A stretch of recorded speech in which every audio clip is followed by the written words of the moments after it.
예, 송준호 변호사입니다. 증인은 기소되어 있기 때문에 증인의 혐의 사실과 직접적인 관련이 있는 부분은 제외하고 답변하실 수 있는 내용 위주로 제가 물어보겠습니다. 먼저 주신 분에 아까 잠깐 답변하신 게 있는데요. 그 부분 좀 먼저 확인하고 시작을 하겠습니다. 아까 검찰에서 진술하신 부분에 대해서 진술한 부분이 기재되지 않아서 이의를 제기했지만 기재되지 않았다라고 진술을 하셨는데요. 방금 말씀하신 게 맞죠? 그 부분도 답변 드리지 않겠습니다. 예, 알겠습니다. 증인은 계엄 당시에 수방사령관이었죠?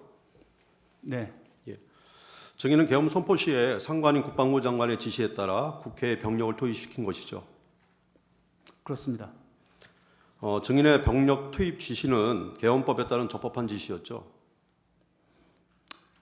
이 부분은 좀 제가 재판관님, 제가 이 부분은 좀 하세요. 제가 네, 설명하세요. 네.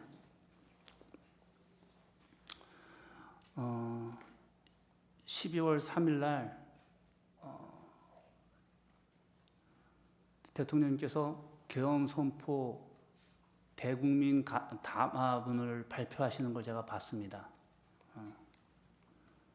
사실 그 직전에 장관님께서 미리 부대에 좀 가서 대기하라, 무슨 상황이 있을 수 있을 것 같다라는 말씀을 듣고 들어갔었거든요.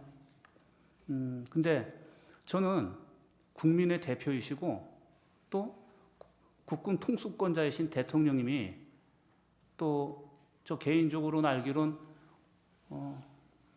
검찰총장님까지 하셔서 법에 대해서는 누구보다도 아마 전문가 아니신가라는 생각도 하는데 국민을 상대로 또 전 세계, 전 국민에게 방송을 통해서 그것을 이렇게 얘기를 하시는데 그게 위법이다, 위헌이다라는 생각을 하등에 할 여지가 없었습니다. 그리고 지금도 그 부분에 대해서는 전 적법했다고 생각을 하고 그 다음에 장관이 저에게 즉시 국회로 가라고 했을 때 그거는 작전 지시로 이해했습니다. 이게 뭐냐면 군인 관점에서 봤을 때 대통령님이 국민 담화를 한다는 것은 전략 지침입니다. 구체적이지 않고 모호하지만 군인들한테는 상황 인식을 시키는 굉장히 중요한 요소입니다. 거기서 다 기억은 안 나는데 대통령님께서 탄핵 얘기를 하시면서 사법 기능이 정상화가 안 되고 또 행정 기능이 정상되지 않는 그런 상황을 얘기하셨는데 저는 제가 통합방위해서 비상사태와 관련돼선 서울에서 임무 수행하다 보니까 5개 법령에 대해서 알고 있습니다. 비상사태와 관련돼 있는 건 통합방위, 민방위법, 예비군 기본법, 그 다음에 계엄법, 그 다음에 충무사태입니다. 이 5가지를 항상 염두하고 있기 때문에 비상사태 하면은 무슨 상황인지 압니다. 근데 거기서 그 언급하셨을 때 계엄령에 이런 문구가 있는 게 기억이 알고 있었어요. 어떤 여러 가지 교란적인 이유로 그 행정과 사법 기능이 어떤 정상적으로 되지 않았을 때 그것을 회복하기 위해서도 계엄령이 선포되는 조건이다라는 걸 제가 알고 있었거든요. 그래서 위법은 아니면서 이게 상황이 그렇게 가고 있는 거구나라는 이해를 했습니다. 그리고 지금 저한테 질문 주셨는데 김용현 장관이 국회로 출동 지시를 하셨을 때 그거는 제가 추후에 다시 여쭤보겠습니다. 여기까지가 제가 이해했던 상황입니다. 알겠습니다. 증인은 계엄법 규정에 따라 적법하게 예하 부대를 국회에 출동시켰을 뿐이고 그 과정에서 무력을 행사하여 민간인에게 피해를 입히거나 다른 불법 행위를 저지르도록 지시한 바 없죠? 없습니다. 그 이유 거기에 대해서 좀 설명드리겠습니다. 연결이 되는데 그것도 추후에 제가 계속 여쭤봅니다. 알겠습니다. 혹시 제가 여쭤보는 거에 미흡하면 그때 답변해 주시면 되겠습니다. 증인은 계엄법에 따라 계엄 발령 시 매뉴얼대로 예하 부대에 대한 지휘권을 발동해야 했을 뿐이고 내란죄로 체포 구속된 부분은 되게 억울한 부분이 있죠. 그 부분은 제가 답변드리지 않겠습니다. 알겠습니다. 증인은 12월 3일 비상계엄이 불법이라고 생각했다면 예하 부대를 출동시키지도 않았을 것이죠. 아까 말씀하신 그대로 내용으로 가름하겠습니다. 7번 사항 질문하겠습니다. 증인은 수사기관 조사에서 누차 너무 많은 전화를 받아서 누가 무슨 말을 했는지 헷갈린다는 취지의 진술을 자주 해왔습니다. 증인은 전속 보관에게도 기억이 하나도 나지 않는다라고 말한 바가 있으시죠? 사실 전혀 기억나지 않아서 12월 5일인가 6일 날 예, 부관한테 물어봤습니다. 어떤 얘기를 있었냐? 내가 기억이 아무것도 안 난다. 예, 라는 얘기를 부관한테 물어본 기억이 있어요. 예, 네. 알겠습니다. 증인은 수사를 받으면서 기억이 잘 나지 않는데 수사기관에서는 다른 사람들은 이렇게 말했다라고 하면서 유도신문을 하였고 그 다른 사람들의 기억에 따라 증인 스스로 자기의 진술을 이렇게 맞춘 경우도 있었죠. 그거는 검사의 역할이라고 생각을 하고 예. 그거는 제가 크게 문제 삼지는 않습니다. 예, 알겠습니다. 계엄 전에 상황에 대해서는 약간 질문을 드리겠습니다. 2024년도에 대통령, 국방부 장관, 경호처장, 그다음에 방첩사령관, 수방사령관이었던 증인 등이 몇 차례 모이는 자리가 있었죠. 네. 몇 차례 모이게 된 것은 증인을 포함한 참석 지휘관들이 수도권 방위와 대통령 경호 등에 대해서 협조 보대들이라 함께하는 경우가 있었던 것이죠.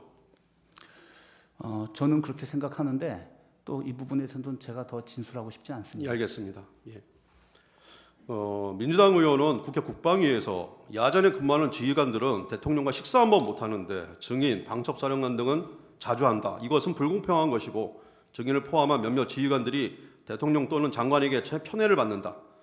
아니면 미리 계엄을 모의한 것이다. 라는 주장을 하였는데요. 이는 전혀 사실이 아니고 선동하는 것이죠. 사실이 아니면서도 그 모임이 있는 것에 대해서는 저도 굉장히 불편한 건 사실입니다. 왜냐하면은 많은 장군들이 있는데 그것은 공평하지 않다라고 생각은 했습니다. 예, 알겠습니다. 이 자리에 계엄사령관 박안수는 참석한 사실이 없죠. 네?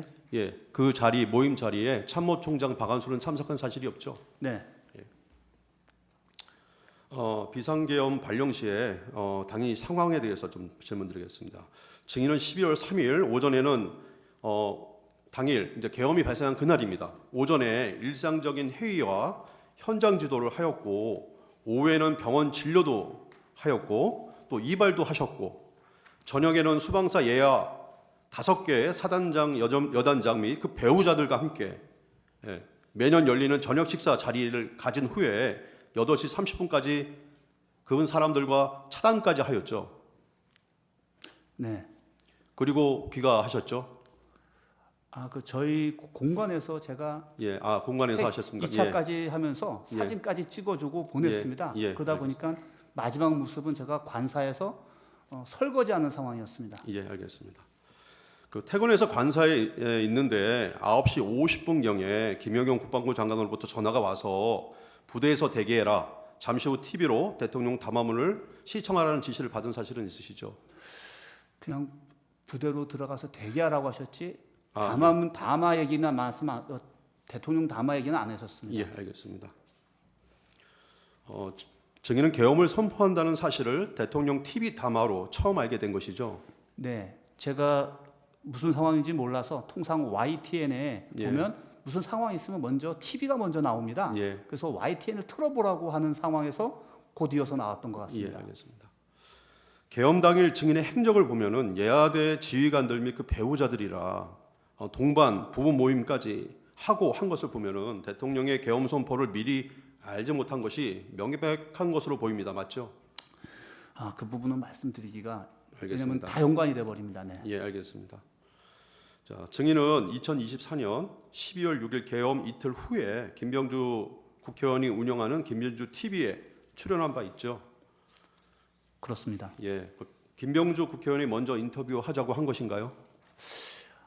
그것보다는 예, 저희 부하들이 예, 그 전에 아마 특전사령관이 아침에 그 부분에서 얘기를 하셨는데 제가 반대를 했습니다. 예, 왜냐하면은 군인으로서 기본적으로 상관의 승인을 받아야 된다. 예. 근데 나중에는 우리 저 특전사령관님께서 부하들에게 굉장히 미안해서 예. 내가 꼭 이거 얘기해야 된다 하시면서 본인은 알아서 하시겠다 하더라고요. 근데 그게 나왔습니다. 그걸 보고 저희 부하들이 우리 수방사 그때 들어갔던 부대 우리 부하들의 입장에서 지휘관으로서 책임감을 가지고 해명해줘야 되지 않느냐. 그래서 제 옆에는 주요 우리 참모들이 사실 이렇지만 꼭 오늘밖에 기회가 없을 것 같습니다. 꼭 예. 사령관님께서 책임지시고 하셔야 됩니다 해서 그때 동의했습니다. 12번은 생략하겠습니다. 정의는 김명주에게 인터뷰하기 전에 사전에 어떤 뭐 질의사항이라든지 답변할 내용 그런 건 상의한 사실이 없죠? 전혀 없습니다. 예, 알겠습니다.